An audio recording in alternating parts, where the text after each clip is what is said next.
र प्रभु तपाईको मण्डली निर्माण गर्नको निम्ति देखाउनु भएको समर्पणताको निम्ति प्रभु हामी तपाईलाई धन्यवाद दिन्छौँ। उहाँमा तपाईँ हुनुभएको होस्, उहाँको प्रत्येक शब्दहरूमा बोलीहरूमा पवित्र आत्मा तपाईँ परमेश्वरले अगुवाई गर्नुभएको छ हामीले बिन्ती प्रार्थना चढाउँछौँ येशू प्रभु तपाईको नाम। आमेन। हुन्छ पास्टर बा, हजुरले यो समय लिइदिनुस्।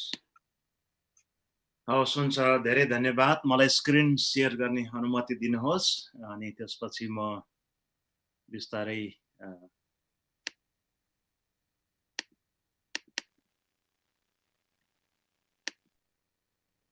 देख्नुभयो होला। धन्यवाद। म एउटा खण्ड पढ्दैछु, मत्ती रचित सुसमाचार 24 को 14 पद।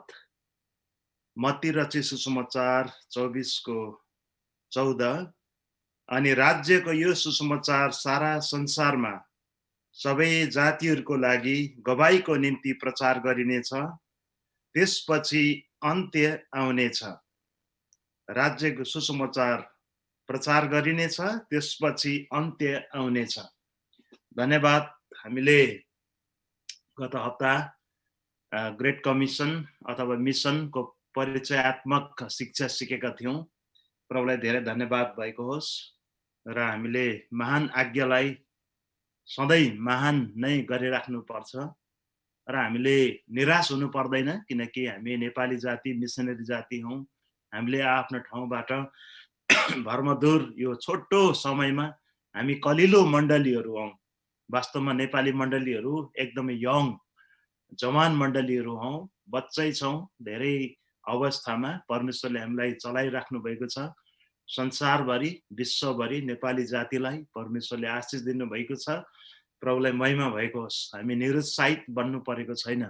आज हजुरहरूको समयमा परमेश्वरले मण्डलीलाई कसरी उहाँको मिसनको लागि पठाइराख्नु भएको छ। यद्यपि धेरै कन्फ्युजनहरू छ, धेरै कन्फ्युजिङ प्रकारको सैद्धान्तिक शिक्षाहरू अनि व्यावहारिक शिक्षाहरू भए तापनि परमेश्वरले हाम्रो माझमा विश्वभरका मण्डलीहरूलाई काम गरिराख्नु भएको छ। परमेश्वरले आशिष दिइराख्नु भएको छ। म तपाईहरुसँग यो शेयर गर्दै जानेछु। हामी विभिन्न प्रकारका सैद्धान्तिक आज चाहिँ अलिकता कन्फ्युजिङ जस्तो पनि लाग्दछ, तर मिसनको प्याराडाइम शिफ्टको बारेमा हेर्दैछौँ। समय सापेक्ष परमेश्वर केन्द्रीकरण थियोसेन्ट्रिक मिसनको बारेमा हेर्दैछौँ। तपाईहरुले देख्दै हुनुहुन्छ होला, सुरुका शताब्दीहरूमा मिसन ईश्वर शास्त्रले ख्रीष्टको काम अथवा यीशु ख्रीष्टको काम, क्रुसको मृत्यु, क्रुसबाट उहाँले प्राप्त गर्नुभएको काम अथवा क्रिस्टोलोजी अनि सोटेरोलोजी, क्रुसको मरणमा जोड दिन्थ्यो। अब समय बित्दै जाँदाखेरि सबै आज्ञाहरूलाई पालना गर्दा गर्दै अनि मान्दा मान्दै पनि, जोड दिँदा दिँदै पनि अब परमेश्वरको अनुग्रहमा है, परमेश्वरको कमान्डमेन्ट्स मान्दा मान्दै परमेश्वरको अनुग्रह पनि प्राप्त गर्नुपर्छ भन्ने ग्रेसमा धेरै जोड दिन थाल्यो। अब यो आफैमा नराम्रो होइन, तर हाम्रो थियोलोजीको प्याराडाइम शिफ्ट पनि कता जाँदैछ, त्यही अनुसारको मिसनको बहाउ पनि संसारमा हुन्छ, विश्वमा हुन्छ भन्ने चित्रण म हजुरहरूको समक्षमा गर्दैछु। पहिला क्रिस्टोलोजी, सोटेरोलोजी, ख्रीष्टको काम, त्यसपछि क्रुसको मृत्यु अनि सबै आज्ञाहरू पालन गर्नुपर्छ भन्ने कुराहरूदेखि लिएर अब चाहिँ होइन, प्रभुको ग्रेस पनि अनुग्रह पनि हामीले स्वीकार गर्नुपर्छ, प्राप्त गर्नुपर्छ भन्ने कुराहरूमा बढी जोड दिन थाल्यो। यो चाहिँ किन भन्नुहुन्छ भने 20औं शताब्दीका सुरुमै मिसनको अर्थ बुझाइमा आमूल परिवर्तन आयो। 20औं शताब्दीका सुरुको दिनहरूमा, वर्षहरूमा मिसनको बुझाइमा आमूल परिवर्तन आयो। एउटा शताब्दीमा सधैँ यो समयको कालान्तरमा मिसनको परिभाषा र मिसन गर्ने ढाँचाहरू एउटै रहँदैन, परिवर्तन हुँदै जान्छ। विविध कारणको कारणले गर्दाखेरि, विभिन्न फ्याक्टर्सहरूले प्रभाव जमाएको कारणले गर्दाखेरि एकदमै हाम्रो मिसनको बुझाइ परिभाषा र काम गर्ने तरिकामा पनि परिवर्तन आउँदछ। अनि यहाँ कल कारखानामा परिवर्तन आयो, इन्डस्ट्रियल रेभोल्युसन आयो। हामीलाई थाहा छ विश्वमा 20औं शताब्दीमा धेरै ठुला युद्धहरू भए अनि धेरै ठुला आन्दोलनहरू भए। विश्वमा कल कारखानामा परिवर्तन आयो, इकोनोमिक सिस्टममा परिवर्तन आयो, अनि उपनिवेशमा स्वतन्त्रता आयो हैन। धेरै राज्यहरू स्वतन्त्रता भए, विशेष गरिकन बेलायतको उपनिवेश, फ्रान्सको उपनिवेशमा रहेका थिए। अनि विश्वका संसारहरूले स्वतन्त्रता प्राप्त गर्दै गयो। स्वतन्त्रता प्राप्त गरिसकेपछि मानिसहरूको सोच, विचार, योजना, जम्मै रणनीतिहरू पनि परिवर्तन हुन्छ। त्यसरी नै मिसनमा पनि परिवर्तन आउँदै गयो। नयाँ राष्ट्रहरूको उदय भयो, नयाँ राष्ट्रहरूको फर्मेसन भयो है। जस्तै इभन बङ्गलादेश, पाकिस्तान, इभन इजरायलकै कुरा गरौँ र अरू मसिना राष्ट्रहरू धेरै निर्माण भयो। उनीहरूले स्वतन्त्रता पायो अनि निर्माण भएर गयो र राष्ट्रहरूको फर्मेसन भयो, नेसन्सहरूको फर्मेसन भयो संसारमा। यो पृष्ठभूमिमा, यो कन्टेक्स्टमा मिसनमा पनि धेरै आमूल परिवर्तनहरू आइसकेको छ। तपाईहरुले देख्दै हुनुहुन्छ होला। एकजनाले मलाई अहिले के देख्दै अब आए पास अहिले चाहिँ आयो। अहिले आयो। ल मैले भन्दै थिएँ परमेश्वर केन्द्रीकरण क्रिस्टोलोजी, सोटेरोलोजीमा बढी जोड दिन्थ्यो भने अब बिस्तारै ओबेइङ द कमान्डमेन्ट्सबाट रिसिभिङ ग्रेसमा परिवर्तन हुँदै गयो। अनि 20औं शताब्दीका सुरुमै मिसनको अर्थमा, बुझाइमा आमूल परिवर्तन आयो। विशेष गरिकन कल कारखानामा परिवर्तन भएको कारणले, उपनिवेशमा स्वतन्त्रता भएको कारणले, नयाँ राष्ट्रको उदय भएको कारणले, निर्माण भएको कारणले धेरै परिवर्तनहरू आयो। पहिलो र दोस्रो विश्वयुद्ध पछि इसाई मिसनको बुझाइमा पनि धेरै आमूल परिवर्तन आयो।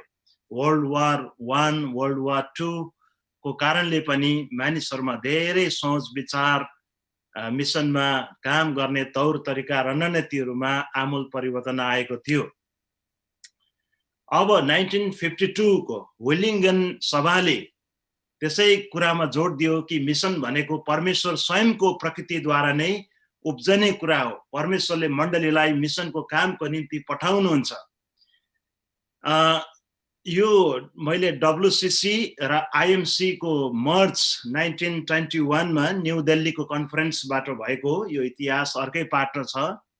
अनि यो 1952 मा जब WCC को एउटा ठुलो विलिङ्गन भन्ने सहरमा जब WCC को कन्फरेन्स बस्यो, त्यति बेला मिसियो डे भन्ने कन्सेप्ट आयो। मिसियो डे भन्ने कन्सेप्ट जब आयो, यो मिसियो डे कन्सेप्ट चाहिँ के हो भने मिसनको काम चाहिँ परमेश्वर स्वयंले उहाँको प्रकृतिद्वारा काम गर्न हुन्छ, मण्डलीलाई उहाँले चलाउनुहुन्छ भन्ने कुरामा बढी जोड दिन थाल्यो। अनि यो मिसियो डे, परमेश्वर स्वयंले काम गर्नुहुन्छ भन्ने एकदमै उग्र आत्मिकीपनले पनि मिसनमा ठुलो स्थान ओगटेको कारणले मिसियो डे धारणा बसेर आयो। तर यसको प्रयोगात्मक प्र्याक्टिकल शिक्षा चाहिँ के हुन्छ, मैले अघि पढे मत्ती 24 को 14 पद अनुसार जब राज्यहरूमा सुसमाचार, परमेश्वरको राज्यको सुसमाचार जब जातिहरूको माझमा प्रचार गरेर सकिँदैन, अन्त्य पनि हुनेवाला छैन। परमेश्वरको अन्त्य पनि त्यति छिटो आउँदैन। जब हामीले परमेश्वरको राज्यको सुसमाचार सुनाइ सक्छौँ हामी मण्डलीहरू मिलेर, अनि मात्रै परमेश्वरको आगमन पनि हुनेछ भन्ने कुरामा हामी जोड दिन थाल्यौँ। तर यो मिसियो डे कन्सेप्टले चाहिँ कतिलाई भ्रममा पनि बनाएको थियो। परमेश्वर स्वयंले काम गर्नुहुन्छ, परमेश्वर स्वयंले मण्डलीलाई परिचालन गर्नुहुन्छ। मण्डली कतिले यस्तो बुझे अब मण्डली हात बाँधेर बस्ने हो, परमेश्वर स्वयंले काम गर्नुहुन्छ भने किन खट्ने मिसनको काममा भन्ने प्रयोगात्मक शिक्षा पनि भएको थियो। यसै कारण त सुरुबाटै भएको कारणले विलियम केरीलाई पनि एउटा ठुलो सभामा लज्जित बनाएको थिए। जब विलियम केरीले म इन्डियामा गएर परमेश्वरको मिसनमा काम गर्नेछु भनिकन भनेका थिए, उनलाई चाहिँ त्यहाँका मानिसहरूले अगुवाहरूले एकदमै लज्जित गराएर शर्मिन्दा बनाएर राखेका थिए। बस भनेका थिए, तिमी को हौ, इन्डियामा तिमी किन जानुपर्छ, तिमी जानुपर्छ, तिमी जानु पर्दैन, परमेश्वरले जसरी भए पनि इन्डियाका मानिसहरूलाई, कलकत्ताका मानिसहरूलाई बचाउनुहुन्छ भनेर तिमी बस, तिमी बाटो हुनु पर्दैन भनेर भनेका थिए अनि लज्जित बनाएका थिए। यस्तै प्रकारको मिस्यो डे कन्सेप्टको विचारधारा धेरै आएको कारणले एकदमै यो एक्सट्रिम प्रकारको सोच विचारहरू थियो। तर वास्तवमा प्रयोगात्मक शिक्षा के हुँदछ त भन्दाखेरि हामी मण्डलीले के गर्नुपर्छ नसोचेर परमेश्वर आफैले उहाँको इच्छा अनुसार गर्नुहुन्छ। निष्कर्षमा यो भन्न सकिन्छ, अब मण्डलीहरूले मिसनरी पठाउने काम गर्नु आवश्यक छैन, किनकि परमेश्वरले आफ्नो काम आफै गर्नुहुन्छ। अब कुनै पनि मानिसबाट हस्तक्षेप छैन परमेश्वरको काममा। यसको प्रयोगात्मक शिक्षा कस्तो होला हामीले विचार गर्यौं भने तपाईले बुझ्नु होला, परमेश्वरले काम गर्नुहुन्छ भनेर हामी मण्डलीहरू चाहिँ चुपचाप बस्यौं भने के हुन्छ होला? परमेश्वरले त हामीलाई प्रयोग गर्न चाहनुहुन्छ, हामीलाई सक्रिय मण्डलीको रूपमा परमेश्वरले हामीलाई राख्नु भएको छ। मत्ती 24 को 14 पद अनुसार अघि नै जब हामी मण्डली आफैले चाहिँ सुसमाचार सुनाउँदैनौं भने इभन हामीले परमेश्वरको यीशुको आगमनलाई पनि ढिलाइ गरिरहेका हुन्छौं। यो पद अनुसार त हामी आफैले प्रभुको आगमनलाई पनि ढिलो बनाइरहेका छौं। हामी आफैले परमेश्वरको राज्यको सुसमाचार सुनाउँदैनौं भने यीशुको आगमन पनि ढिलो हुन्छ भनेर यो पद अनुसार हामी प्रयोगात्मक शिक्षा प्राप्त गर्छौं। अब अर्को कुरो चाहिँ अघि थियोसेन्ट्रिक थियो भने अब चाहिँ मानव केन्द्रित, अब मानव केन्द्रीकरण एन्थ्रोपोसेन्ट्रिक मिसनमा मण्डलीहरू बढौती भएर गइरहेको थियो। मण्डलीहरू चाहिँ मानव केन्द्रित भए।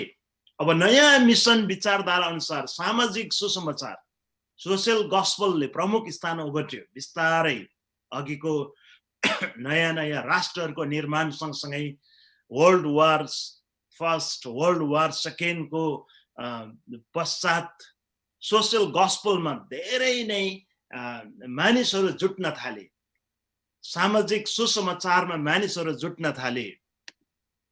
अब नयाँ विचारधारामा मानिस बीचको पारस्परिक सम्बन्ध, सारा सृष्टिसँगको सम्बन्धमा बढी जोड दिन थाल्यो।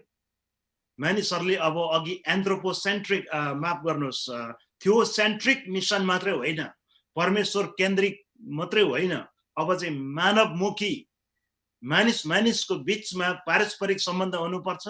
मान्छे बीच मात्रै होइन तर सृष्टिसँग पनि हामी मानिसको सम्बन्ध हुनुपर्छ। यो सुन्दाखेरि एकदमै राम्रो है। मैले नकारात्मक भन्नु खोजिरहेको छैन, तर एकदमै राम्रो। यहाँ अझै हेर्न सक्नुहुनेछ, भर्टिकल रिलेसनशिप मानिस र परमेश्वर बीचको सम्बन्ध जहिले पनि कायम थियो र कायम रहिरहनेछ। होरिजेन्टल रिलेसनशिप मानिस बीचको तेस्रो सम्बन्ध पनि रहिरहनेछ, हुनुपर्छ। यसै कारण हामीले दोस्रो महान आज्ञामा पनि यही पाउँछौं कि आफ्नो छिमेकीलाई आफूलाई जस्तै प्रेम गर है। होरिजेन्टल रिलेसनशिपमा मिसनमा पनि बढी जोड दिन थाल्यो।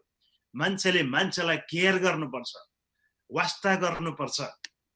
अनि यतिसम्म कि डाउनवर्ड रिलेसनशिप मानिस र सृष्टि बीचको सम्बन्ध पनि एकदमै कायम हुनुपर्छ। यसै कारण संसारमा आज मानिसहरू अब मिसनको काम लिएर अब पर्यावरण क्षेत्रमा पनि वकालत गर्नका निम्ति है, इन्भाइरोमेन्टल इस्युजहरू एड्रेस गर्नका निम्ति पनि क्रिस्चियन चर्चेसहरू अगाडि बढिरहेको छ है। किन मौसम परिवर्तन हुँदैछ, किन तापक्रम बढिरहेको छ, किन अत्याधिक चिसो भइरहेको छ, पर्यावरण वातावरणीय स्थितिहरूमा, इस्युजहरूमा, वातावरणीय मुद्दाहरूमा पनि क्रिस्चियनहरूले मिसनले हात हालिसकेको अवस्था छ प्रिय। किनभने हामीले यो संसार परमेश्वरले सृष्टि गर्नुभएको यो संसारलाई हामीले केयर गर्नुपर्छ। डाउनवर्ड रिलेसनशिप कतिजनाले त पागलपनमा रुखलाई गएर जिजस लभ्स यु रुख ट्री भनेर पनि चुम्बन गरेको अवस्थाहरू छ है। मानिसलाई मात्र होइन सुसमाचार सुनाउनु, रुखलाई, जङ्गललाई, पात पतिङ्गरलाई, सृष्टिलाई, जनावरहरूलाई पनि अब मानिसहरूले परमेश्वरको सृष्टिमा हेर्न थालिसकेको छ।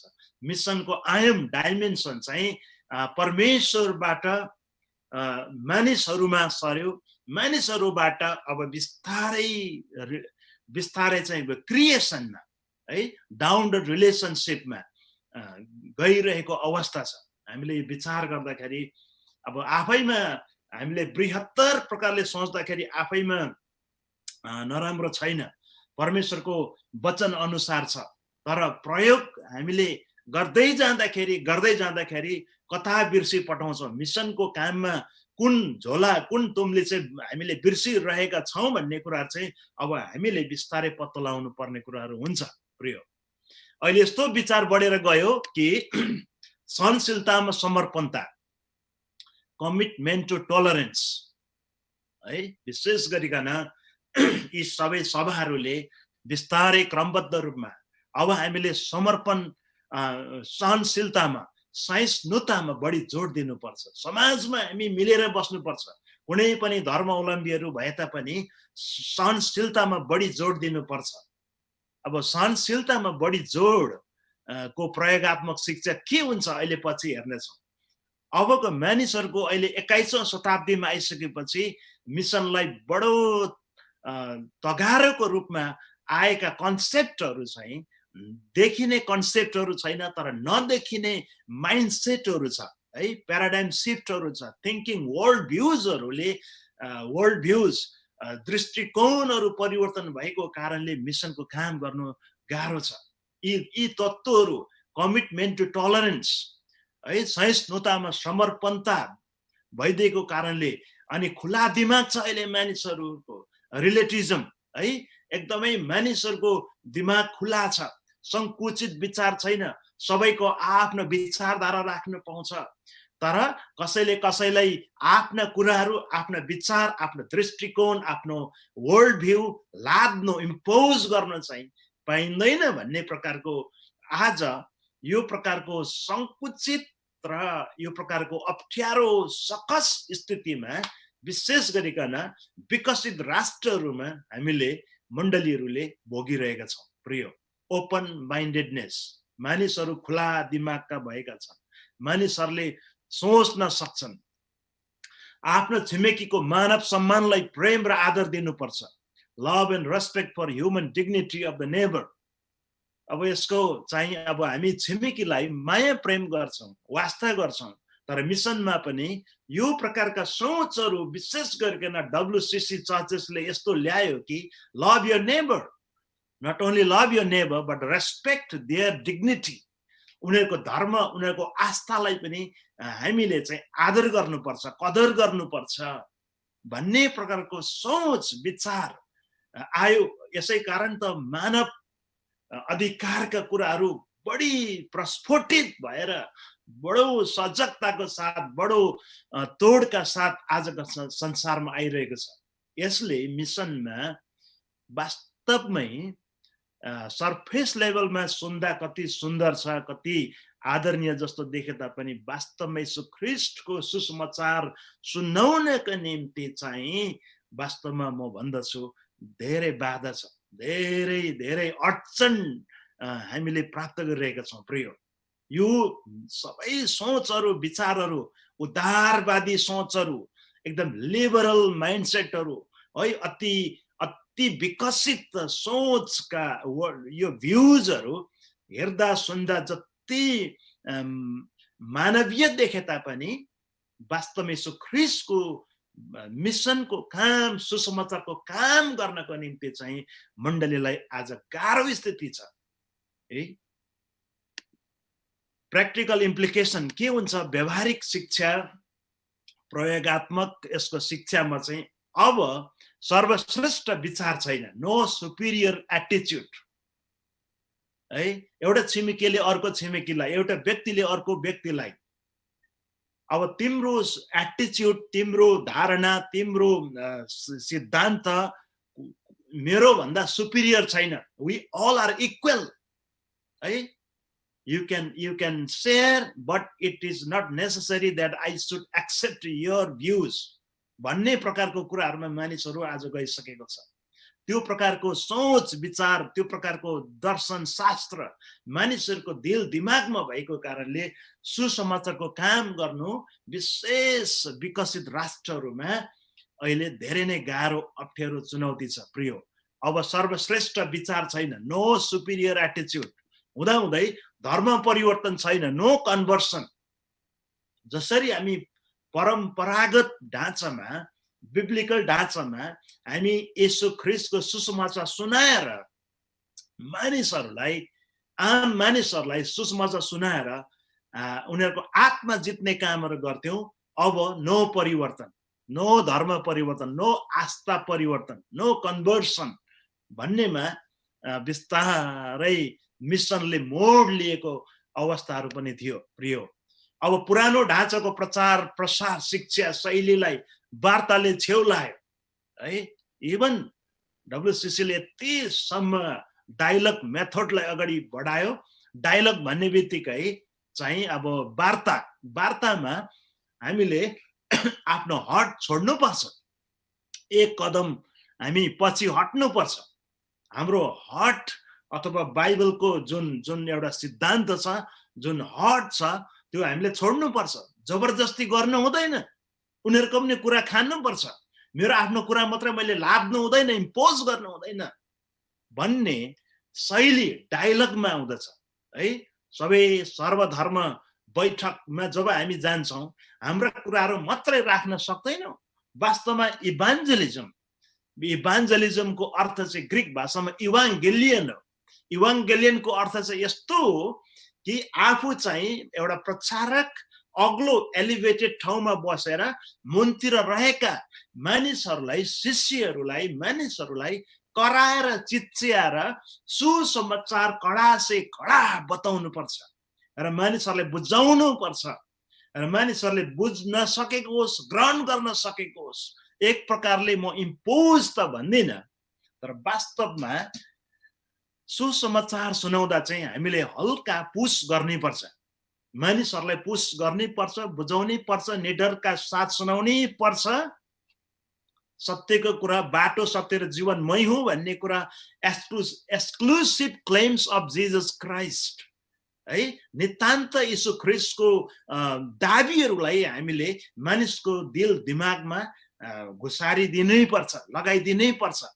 तर बिस्तारै बिस्तारै के भयो, मिसनको क्रममा, मिसन गर्ने क्रममा ठुला ठुला संस्था विशेष आईएमसी जब 1921 न्यू दिल्लीको सभामा विलय भयो, पहिले इभान्जेलिकल इन्टरनेशनल मिसन काउन्सिल चाहिँ विलय भयो डब्ल्युसीसीमा. त्यसपछि यो डायलगको मेथड अगाडि आयो, no conversion, no superior attitude भन्ने अवस्थामा पुग्यो. प्रियो, मैले हिस्टोरिकल पर्सपेक्टिभमा र मिसनको थियोलोजिकल पर्सपेक्टिभमा पनि यहाँहरूको समक्षमा राखेको छु.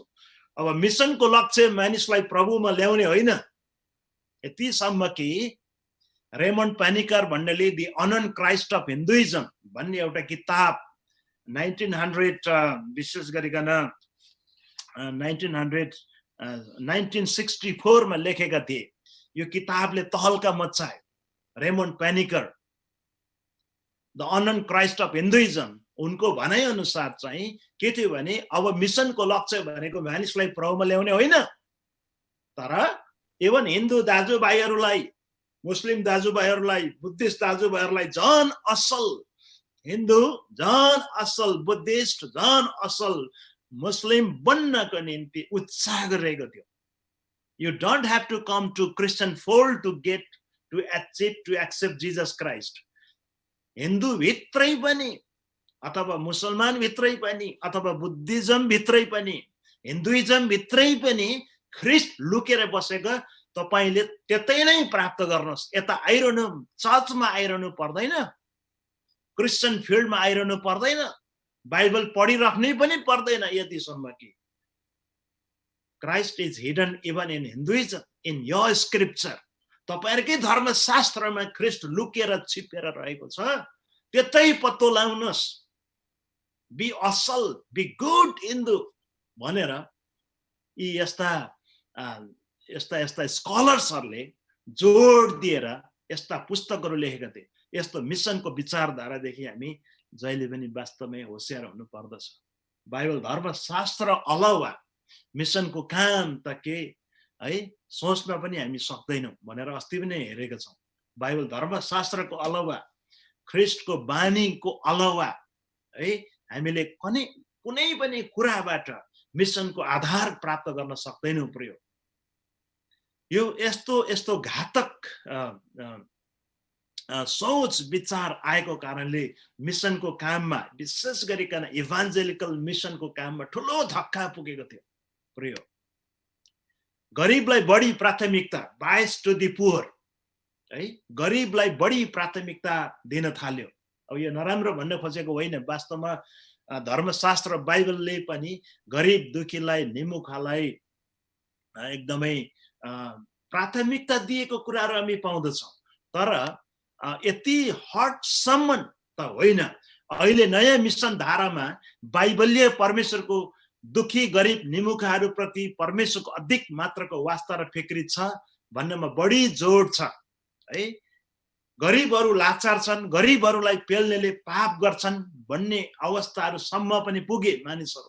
गरीब दुखीलाई बढी प्राथमिकता दिन थाले है, सीमान्तकृतहरूलाई बढी प्राथमिकता दिन थाले, टुरा विधवाहरूलाई बढी प्राथमिकता दिन थाले है। मैले अघि भने यो सबै एन्थ्रोपोसेन्ट्रिक मिसन पर्सपेक्टिभ भित्र पर्दछ। अब थियोसेन्ट्रिक मिसन पर्सपेक्टिभबाट मानिसहरू खाली एन्थ्रोपोसेन्ट्रिक, मानिसलाई वास्ता गर्नुपर्छ भन्नेमा बढी अत्याधिक जोड दिन थाले। तर यसुले एकपल्ट भन्नुभयो, गरीब त तिमीहरूको साथमा सधैँ हुने नै छ, जहिले पनि गरीब दुखी त तिमीहरूको साथमा हुने नै छ, यसो प्रभुले भन्नुभएको छ। गरीबहरू राजनैतिक तौरले, सामाजिक तौरले, आर्थिक तौरले, धार्मिक तौरले पीडित र उत्पीडित छन्। उनीहरूलाई यी कुराबाट छुटकारा दिई समाजमा उकास्नु पर्छ भन्ने मिसनको काम भयो प्रिय। गरीबहरू राजनैतिक तौरमा, सामाजिक तौरमा, आर्थिक तौरमा, धार्मिक तौरमा पीडित छन्, पेलिएका छन्। उनीहरूलाई समाजमा उकास्नु पर्छ, आर्थिक तौरमा उकासिनु पर्छ, राजनैतिक तौरमा गरीब दुखीलाई, निमुखाहरूलाई उकास्नु पर्छ, सामाजिक तौरमा उकास्नु पर्छ भन्नेपट्टि बढी जोड दिन थाल्यो। सुन्दा बुझ्दा यो बिल्कुलै अबाइबल्य भन्ने हामीलाई लाग्दैन। तर यसको कालान्तरमा अन्तिममा यसको यो शिक्षाको प्रयोगात्मक शिक्षा के हुन गयो भने यसैलाई मुक्ति पाइने अथवा पाइयो भन्ने विचार मानिसहरूले गर्न थाले।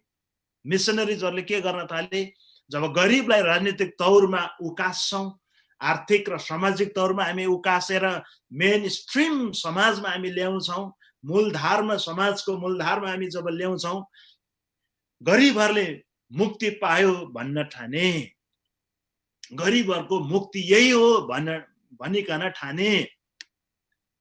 अब WCC कन्फरेन्सले ब्याङ्कक 1973 ले के भन्यो भने salvation is seen as economic political liberation.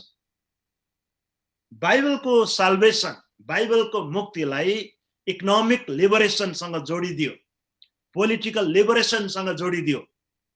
बाइबलको फेलोशिपलाई एउटा मेयर सोलिडारिटीसँग जोडिदियो है। फेलोशिप गर्नु भनेको चाहिँ गरीब दुखीलाई सोलिडारिटी देखाउनु हो भन्ने सम्म चाहिँ पुग्यो। मेलबोर्न 1980 को कन्फरेन्सले यो कुरामा जोड दिन थाल्यो। ब्याङ्कक 1973 र मेलबोर्न 1980 को सभाले यही पारित गर्यो, गरिबबाटको मुक्तिलाई बाइबलले मुक्ति ठान्यो, गरिबीबाटको मुक्तिलाई बाइबलको मुक्ति ठान्यो, सहयोगलाई संगति भनिकन ठान्यो। प्रिय, मैले यो गरिब दुखीलाई हेर्नु हुँदैन भनेको होइन। हामीले मिसनको काममा हामीले गरिब दुखी, निमुखा, उत्पीडित, सीमान्तकृत, टुरा विधवालाई हामीले एकदमै केन्द्रबिन्दुमा राख्नुपर्छ। तर वास्तवमा गरिबीबाट मुक्ति दिलाउँदैमा बाइबलले मुक्तिसँग यीशु ख्रीष्टको मुक्तिसँग तुलना गर्न चाहिँ वास्तवमा हुँदैन। खाना मात्रै दिएर लाउन मात्रै दिएर सुसमाचार चाहिँ दिएनौ र आत्मिक रूपले उनीहरूको उद्धार मुक्ति भएको छैन भने त्यो मुक्ति होइन। तर बाइबलले आधारमा पुरानै परम्परागत मिसनको बुझाइलाई पुरानो भन्नाले अब नराम्रो भन्न खोजे होइन, तर बाइबलले आधारको आत्मसात समर्पण गरी हामीले आज सर्वाङ्गीन मिसनलाई होलिस्टिक अथवा इन्ट्रिगल मिसन भन्ने शब्दलाई नकार्न हामीले मिल्दैन। अब इन्ट्रिगल मिसन भनेको चाहिँ के हो त? आजभोलि है धेरै सङ्घ संस्थाहरू छन् जसले चाहिँ इन्ट्रिगल मिसनको कामहरू गरेका छन्। इन्ट्रिगल मिसनको काम गर्ने सङ्घ संस्थाहरू, मिसन एजेन्सिजहरू, क्रिस्चियन एजेन्सिजहरूले चाहिँ इभान्जलिजमलाई पनि एम्ब्रेस गरेको हुन्छ है, इभान्जलिजमलाई एम्ब्रेस गरेको हुन्छ र सोसियल रेस्पोन्सिबिलिटीलाई पनि एम्ब्रेस गरेको हुन्छ। सुसमाचार, बिब्लिकल सुसमाचारलाई पनि आलिङ्गन गरेको हुन्छ, अङ्कमाल गरेको हुन्छ र सामाजिक दायित्वलाई पनि सिरोपर गरेको हुन्छ। यो कुरालाई इन्ट्रिगल मिसनको कन्सेप्ट लुजन 1974 को लुजन कन्फरेन्स 1974 ले पारित गरेको कारणले गर्दाखेरि इभान्जेलिकल मण्डलीहरूले पनि संसारभरि यसलाई चाहिँ अङ्कमाल गर्न थाल्यो। हो रहेछ, इन्ट्रिगल मिसनमा हामीले इभान्जेलिजम एउटा मौखिक भर्बेटम इभान्जेलिजम, मुखले सुसमाचार सुनाउनु पर्छ, यीशु ख्रीष्टको मृत्युको घोषणा गर्नुपर्छ, बौरी उठाएको घोषणा गर्नुपर्छ, यीशु ख्रीष्टमा गरेको विश्वासले मात्रै चाहिँ मानिस जीवनको, यीशु ख्रीष्टमा गरेको विश्वासले मात्रै मानिसको उद्धार मुक्ति हुन्छ, जिब्रोले कन्फेस गर्नुपर्छ भन्ने कुरालाई पनि सुसमाचारलाई बढी जोड दिन थाल्यो अनि सोसियल रेस्पोन्सिबिलिटीलाई पनि बढी जोड दिन थाल्यो। अब मिसनको नाममा खालि सोसियल रेस्पोन्सिबिलिटी, सामाजिक दायित्वलाई मात्रै बढी जोड दिँदा इभान्जलिजमलाई चाहिँ, सुसमाचारलाई चाहिँ लत्याउँदाखेरि अघिको दशा हुन्छ है। गरिब दुखीलाई उकास्ने, मेन स्ट्रिममा ल्याउँदैखेरि उनीहरूले उद्धार मुक्ति पाएको हुँदैन। प्रिय, धन सम्पत्तिले मात्रै चाहिँ उद्धार मुक्ति पाएको हामी आभास गर्नु भएन। तर यो एकदमै ब्यालेन्स, सन्तुलित प्रकारको इभान्जलिजम र सोसियल रेस्पोन्सिबिलिटी जब इन्ट्रिगल मिसन को काम गर्ने सङ्घ संस्था मण्डलीहरू हामी अघि बढ्छौँ, परमेश्वरले साँच्चै नै आशिष दिनुहुन्छ। म तपाईँहरूको समक्षमा यो बताउन चाहन्छु, मिसन परमेश्वरले पछि धेरै पछि झल्यास सोचेको कुरा होइन, तर उद्धारको अनन्त योजनाको सम्पूर्ण भाग हो भनी बाइबलले सिकाउँदछ है। मिसन चाहिँ परमेश्वरले पछिबाट सोच्नु भएको, आकलन गर्नु भएको कुरा होइन, तर बाइबलको हरेक खण्डमा उत्पत्तिदेखि प्रकाशित वाक्य सम्मै प्रत्येक प्यासेजहरूमा मिसन चाहिँ बाइबलको धड्कन हो, परमेश्वरको धड्कन हो, मण्डलीको धड्कन बन्नु पर्दछ। हरेक खण्डले मिसनलाई सपोर्ट गर्दछ। बाइबलमा परमेश्वरले पछिबाट झल्यास सम्झेर यो पनि गर्नुपर्छ भन्नुभएको होइन, परमेश्वरको हृदयमा थियो मिसनको काम।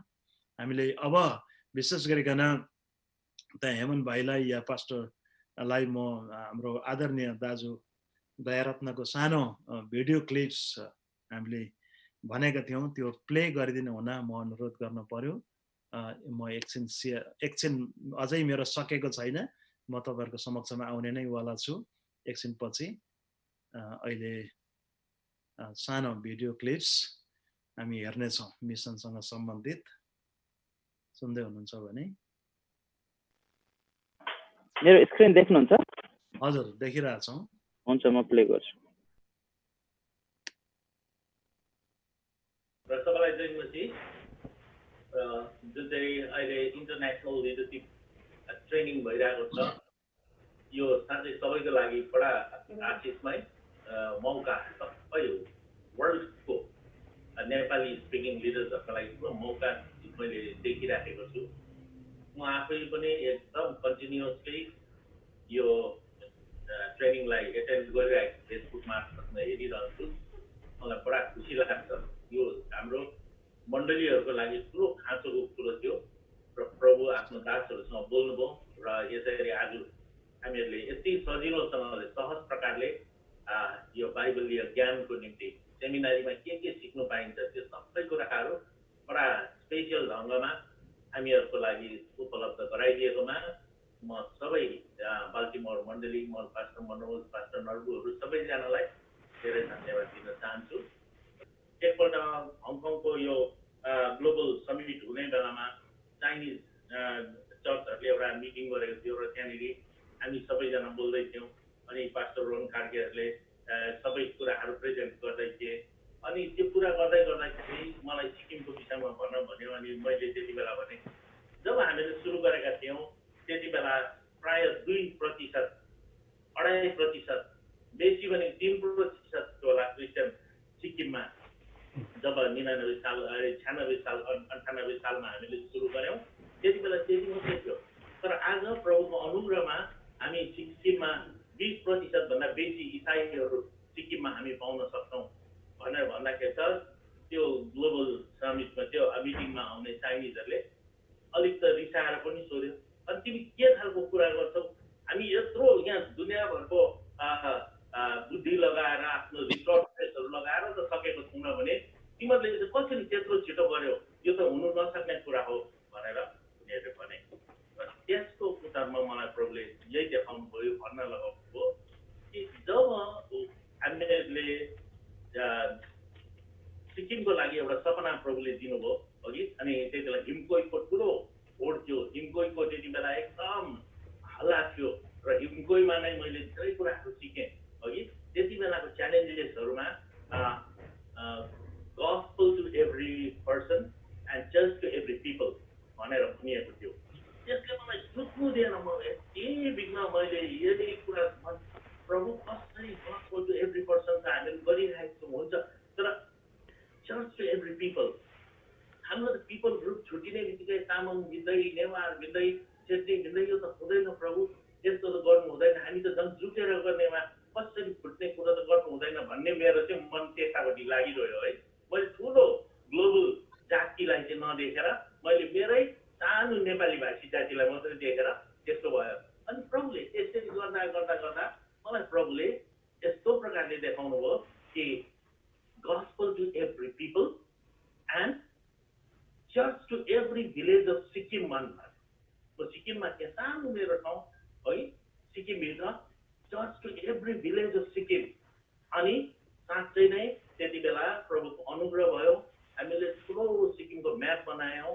त्यो म्यापमा 96 सालको सिक्कोइ हुँदै थियो। त्यो म्यापमा चाहिँ हामीले सिक्किमको खाली जग्गा कति छ र चर्च भएको जग्गा कति छ त्यो छुटाउँ भनेर त्यहाँनिर चर्च भएको जग्गाहरूमा चाहिँ रातो रातो क्रस लगाएर हामीले बनायौँ। अनि सिक्किमलाई 4 भागमा नर्थ इस्ट साउथ वेस्ट चारैवटा डिस्ट्रिक्टको 4वटा म्याप बनाएर हामीहरूले 3 दिनसम्म प्रचार गर्यौँ। मिसन के हो, कसरी गर्नुपर्ने, अनि कसरी मिसन फिल्ड खोज्नुपर्ने, हाम्रो कत्रो जिम्मेवारी छ। प्रभु आफैले स्वर्ग छोडेर आउनुभयो भने हामी अब हाम्रो कम्फोर्ट जोन छोडेर के जान सक्दैनौँ। प्रभुले मलाई यहाँ किन ल्याउनु भयो, म किन सिक्किममै जन्मिनु पर्यो, किन प्रभुले मलाई अमेरिकामा जन्माउनु भएन?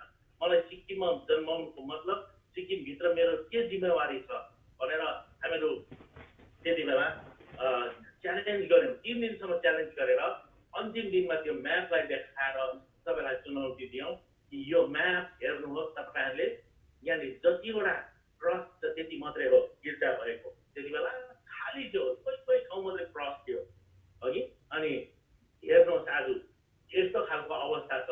अब यति बेला हामीहरू यो मान्छेहरूलाई सुसमाचार गर्नको लागि चाहिँ के स्कटल्यान्डकै त्यो पहिलाको मिसनेरीहरूलाई, अमेरिकाको मिसनेरीहरूलाई चाहिँ हामीहरू पर्खेर बस्ने, आउनुहोस् मिसनेरी पठाइदिनुहोस् भनेर लेखेर पठाउने, या अब हामी जाने? अब ढिलो भइसकेको छ, ल अब हामी जाउँ र जसलाई पनि अब जानुपर्छ भन्ने कुरामा हतार लागेको छ। र प्रभुले मलाई दिनुभएको जिम्मेवारी, म राजदूत हुँ, म राजकीय पुजारी हुँ, मेरो ठाउँको निम्ति, मेरो देशको निम्ति, मेरो जग्गाको निम्ति, मेरो जातिको निम्ति प्रभुले मलाई राजकीय पुजारी एउटा चुनिएको जाति बनाउनु भएको छ। अब म राजदूत हुँ, म स्वर्गका कुराहरू लिएर संसारका मानिसहरूलाई भन्नुपर्छ। को लागि तपाईँहरूलाई जान मनपर्छ? यो म्यापहरू अब टेबलमा राखिन्छ। तपाईँहरूको आफन्त जसले प्रभुलाई पाएका छैनन्, तपाईँले सोच्नुभएका प्रिय मित्रहरू जसले प्रभुलाई पाएका छैनन्, ती गाउँहरू, ती ठाउँहरू जाने उनी आवाज गर्छन्। ती ठाउँहरूमा अब तपाईँले आफ्नो सिग्नेचर दिनुहोस्, प्रार्थना साथ तपाईँले सिग्नेचर दिनुहोस्। हातमा एकपट्टि मोमबत्ती पक्रेर अनि एक हातमा पेन लिएर यो म्यापमाथि मानिसहरूले सिग्नेचर गरेका थिए। सिग्नेचर आँसु चुहाउँदै सिग्नेचर गरेका थिए। म यहाँ जान्छु, म यहाँ पठाउँछु, दुवैवटा गर्नु भनेको थियो अनि दुवै ठाउँमा उनीहरूले सिग्नेचर गरेका थिए। प्रिय हो, साँच्चै नै अब जब हामीहरूले पछिबाट हेर्दै आयौँ 15 वर्षपछि ती ठाउँहरूमा जब हामीहरूले खाली ठाउँ खोज्नको लागि फेरि एकपल्ट त्यो म्यापमाथि नक्सा बनाउनु खोज्दा यो सबै प्राय सिक्किमको साउथ इस्ट र वेस्टको प्राय ब्लकहरू, पञ्चायत ब्लकहरू सबै नै रातो क्रसले भरिएको थियो। अघि मण्डलीले त्यो चुनौतीलाई यति साह्रो अङ्गीकार गरेको थियो, जिम्मा लिएको थियो। हामीहरूले पनि हामीले मिसन फिल्ड खोज्नको लागि धेरै टाढा जानु पर्दैन, धेरै ठुलो किताब पढ्नु पर्दैन। तर हाम्रो जाति समूह हामीहरूको काउन्टीभित्र, हामीहरूको गाविसभित्र, हामीहरूको समाजभित्र, हामीहरूको जिल्लाभित्र कहाँ कहाँ चाहिँ हामीहरूको हस्, धन्यवाद। म तपाईहरुको समक्षमा फेरि पनि शेयर गर्दैछु। देख्दै हुनुहुन्छ यो स्क्रिन? एकजनाले बताइदिनुहोस् त। देख्दैछौँ बासमा। हजुर, मिसन परमेश्वरले पछि सोचेको कुरा होइन भन्ने कुराहरू अनि मिसन प्रति जागरुकता। प्रभुलाई धन्यवाद होस् कसरी रेभरेन्ड दयारत्न प्रधानज्यूले अनि उहाँका सहकर्मीहरूले त्यति बेला आफ्ना क्षेत्रका मानिसहरूलाई मिसनको एउटा भिजन, दर्शन राख्नु भएको थियो र प्रार्थना सहित म्यापमा हात राखेर सिग्नेचर गराउनु भएको थियो र कटिबद्धता जाहेर गर्न उहाँहरूले मौका दिनुभएको थियो। प्रभुलाई धन्यवाद। मिसनको काम उहाँले एउटा मोबिलाइजेसनको कामहरू गरिरहनु भएको छ मिसन हिमालय अन्तर्गत। प्रभुलाई धन्यवाद होस्। अझै पनि आगामी दिनहरूमा धेरै मिसनमा खट्नुभएका परमेश्वरका जनहरूलाई यसरी नै हामी सकेसम्म लाइफमा नत्र यसरी भिडियो बनाएर पनि ल्याउने कोसिसहरू गर्नेछौँ। मिसन प्रति जागरुकता अब मण्डलीमा हामीले कसरी गर्न सक्छौँ, म थोरै मिनट राख्न चाहन्छु र म आफ्नो शिक्षालाई आज म शेष गर्दैछु। विशेष गरिकन संसारमा परमेश्वरको कामको चर्चा मण्डलीमा नियमित गर्नु पर्दछ। आफ्नो मण्डलीमा परमेश्वरले गरिराख्नु भएको सेवकाईको अथवा परमेश्वरले गर्नुभएको कामको चर्चा, मिसनको चर्चा मण्डलीमा गरिनु पर्दछ। अघि मिसियो डे भन्यौँ। मिसियो डे भनेको चाहिँ वास्तवमा परमेश्वरले गर्नुभएको हो, हामीबाट परमेश्वरले काम गर्नुहुन्छ, तर परमेश्वरले नै गर्नुहुन्छ भनेर हामी चाहिँ हात बाँधेर बस्यौँ भन्ने त्यो हुँदैन। मण्डलीलाई परमेश्वरले, सक्रिय मण्डलीहरूलाई परमेश्वरले चलाइराख्नु भएको छ। परमेश्वरले गर्दै राख्नु भएको कामको चर्चा, परिचर्चा मण्डलीमा, आफ्नो स्थानीय मण्डलीमा हामीले गर्यौँ भने मानिसहरूलाई अवगत हुन्छ, मिसनको कामको जानकारी हुन्छ र मिसनको शिक्षाहरू मानिसहरूले सिक्नेछन्। मण्डलीको घोषणा पत्रमा, विवरणमा, समाचार पत्रहरूमा मिसनको कामको उद्देश्यलाई सफासँग समावेश हामीले गर्यौँ भने त्यो राम्रो हुन्छ। हाम्रो चर्चको न्युज लेटरहरू हुन सक्दछ, चर्चको बुलेटिनहरूतिर मिसनको कामको उद्देश्यहरू, मिसनको कामको गतिविधिका कुराहरू स्पष्टसँग राखेको खण्डमा मानिसहरूले, मण्डलीका विश्वासीहरूले बुझ्नेछन् र मिसनमा एउटा जागरुकता, एउटा मिसनमा स्थानीय मण्डलीको हकमा रिभाइभल आउनेछ। अनि अर्को कुरो चाहिँ मण्डलीमा मिसन कोष स्थापना गर्नु पर्दछ हैन। फर्स्टमा मिसनमा हाम्रो मिसन बजेट छ कि छैन, मिसनलाई हामीले कति कोष छुट्याएका छौँ, कति बजेट छुट्याएका छौँ मिसन कामको निम्ति। मिसनको मण्डलीको रङरोगन गर्नु होइन, मण्डलीको भाडा बर्तन किन्नु होइन, मण्डलीको जग्गा किन्नु होइन, मण्डलीको चाहिने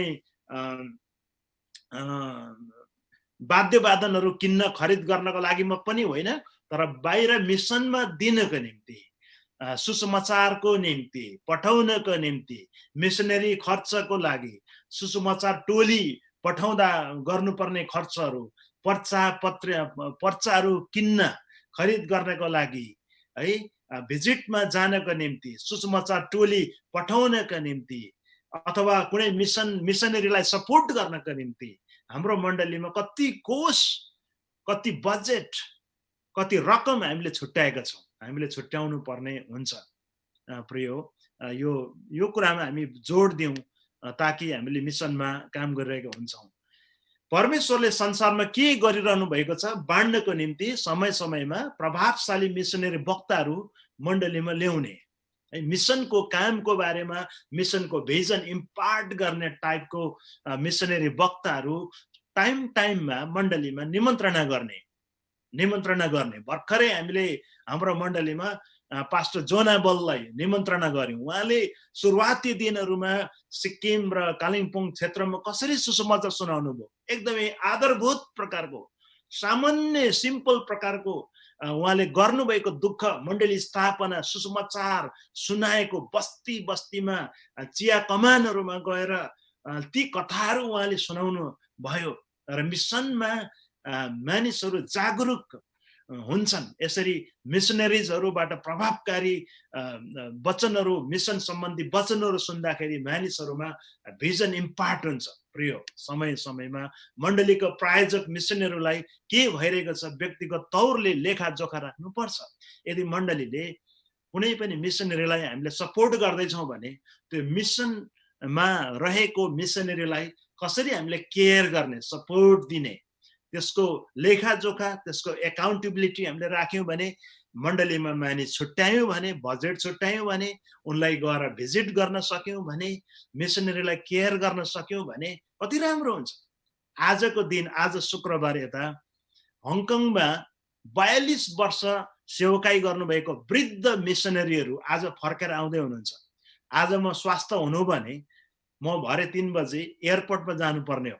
42 वर्षपछि हङकङ र चाइनामा मिसनको काम गरेर पुरा अवकाश लिएर, पुरा एकदम रिटायर लिएर आज मिसनरी, हाम्रो मिसनरी इभान्जेलिकल फ्रेन्चर्सको मिसनरी एकजना गोरा कपल 42 वर्षपछि अमेरिका फर्केर आउँदै हुनुहुन्छ। हुन त उहाँहरू बीचमा आउनुभयो, तर पूर्णकालीन रिटायरमेन्टको कुरा लिएर चाहिँ आज फर्केर आउँदै हुनुहुन्छ। उहाँलाई एयरपोर्टमा भव्य स्वागत गरिन्छ।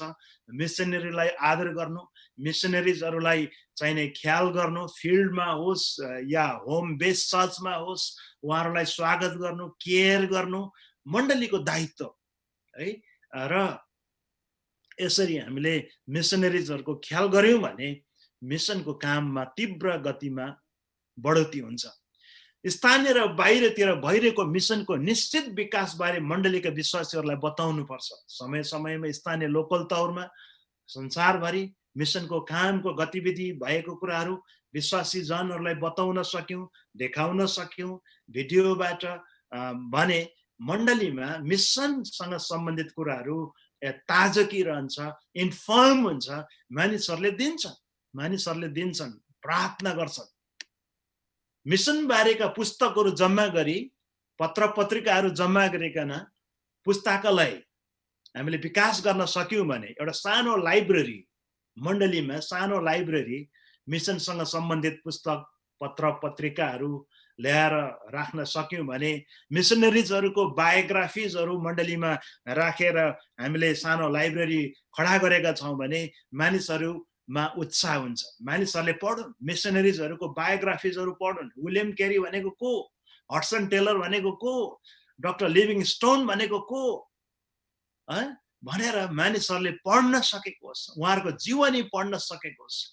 मानिसहरू उत्साहित हुन्छन् मिसनको कामको निम्ति। ऐतिहासिक पुस्तकहरू, पत्र पत्रिकाहरू, अन्य मण्डलीको मिसन सेवकाईमा भ्रमण गर्ने। आफ्नो मण्डलीले सेवकाई मिसनको कामहरू थाल्दैछौँ भने छिमेकमा अरू मण्डलीले कहाँ कहाँ के कस्ता कामहरू गरेको छ उहाँहरूको मिसनको फिल्डहरू भिजिट गर्ने, मानिसहरूलाई, विश्वासीहरूलाई, अग्रजहरूलाई, अगुवाहरूलाई भ्रमण गराउने, सर्ट मिसन ट्रिपहरू गराउने, अनि त्यसको मूल्याङ्कन गर्ने, इभ्यालुएट गर्ने, सिक्ने, मिसन फिल्डबाट सिक्ने, अरू कसैको मिसन फिल्ड भए तापनि उहाँहरूको मिसन फिल्डबाट केही कुराहरू सिक्ने, तर टोली लगेर जाने, आफ्नो मण्डलीबाट टोली लगेर जाने। आजभोलि सर्ट टर्म मिसन ट्रिपहरू धेरै हामीले गर्न सक्छौँ। हप्ता दिनको, 15 दिनको, महिना दिनको मिसन ट्रिपहरू हामीले पठाउन सक्छौँ कतै, है। नानीहरूलाई स्कुल कलेज पढ्दै गरेका छोराछोरीहरूलाई उनीहरूको भ्याकेसनमा प्रायोजन गरेर पठाउन सक्छौँ, अनि उनीहरूले मिसनको भिजन क्याच गरेर आउनु सक्दछ, आफ्नो ठाउँमा, आफ्नो मण्डलीमा फर्केर आउनु सक्दछ। धेरै लङ टर्म मिसनरीजहरू सर्ट टर्म मिसन ट्रिपमा गएको कारणले भएका छन्, जीवन दिन सक्छन्। हप्ता दिनको मिसन ट्रिपको कारणले गर्दाखेरि एउटा जवान छोराले छोरीले आफ्नो जीवन मिसनको निम्ति दिन सक्छन्। प्रिय, सुसमाचारीय मिसन समर्पित अनि प्रतिनिधिद्वारा प्राथमिक मिसनको पत्र पत्रिकाहरू बाँड्नुपर्छ, है। एकदमै सुसमाचारीय मिसनमा समर्पित कुनै मानिसहरूद्वारा लिखित एकदमै आधारभूत मिसनको पत्र पत्रिकाहरू मण्डलीमा, बुलेटिनहरू अघि पनि भने छापिनु पर्दछ र वितरण गरिनु पर्दछ। अति प्रभावशाली वक्ताबाट प्रासङ्गिक तर्क विषय गोष्ठीको वर्षेनी प्रायोजन गर्नुपर्छ अथवा आयोजना गर्नुपर्छ। मिसनसँग सम्बन्धित कुनै वर्कसप्सहरू, क्वेसन एन्सर, Q&A सेसन्सहरू हामीले आयोजना गर्न सक्छौँ र ल्याउन सक्छौँ। मिसनसँग सम्बन्धित मिसनरिज हुन सक्दछ, वक्ताहरू हुन सक्दछ, मिसनसँग सम्बन्धित गोष्ठीहरू, वर्कसप्सहरू हामीले मण्डलीमा खडा गर्न सक्छौँ। स्थानीय मिसनको कार्यशालामा सदस्यहरूलाई संलग्न गर्नुपर्छ, कतै आफ्नो सिटीमा, अरू अन्य मण्डलीहरूमा, कुनै ठाउँहरूमा मिसनसँग सम्बन्धित कार्यशाला गोष्ठीहरू हुन सक्दछ, वर्कसप सेमिनारहरू हुन सक्दछ। त्यहाँ हामीले पठाएर पनि मिसनको भिजन इम्पार्ट गर्न सक्छौँ। सबै विश्वासीहरूले जीवन पद्धति जस्तो ख्रिस्टको प्रचारलाई उन्नति गर्नुपर्छ। सबै विश्वासीहरू मण्डलीको मिसनरिजहरू हुन्, सबै विश्वासीहरू इभान्जलिस्टहरू हुन्। अनि त्यस्तै ख्रिस्टको प्रचारलाई आफ्नो जीवनशैलीमा उतार्यौँ भने, डे टु डे लाइफ स्टाइलमा, वर्क प्लेसेसहरूमा, है, अनि स्कुलहरूमा, कलेजहरूमा, अनि सबै ख्रिस्टको प्रचार हामीले टाढा जानै पर्दैन। वास्तवमा वर्क प्लेसेसहरूमा पनि हामीले गर्न सक्छौँ र त्यो शिक्षाको उजागर गर्ने काम चाहिँ मण्डलीको पास्टर अगुवाहरू नै हुन्। मिसनको निम्ति लगातार प्रार्थना सभाहरू राखिनु पर्दछ।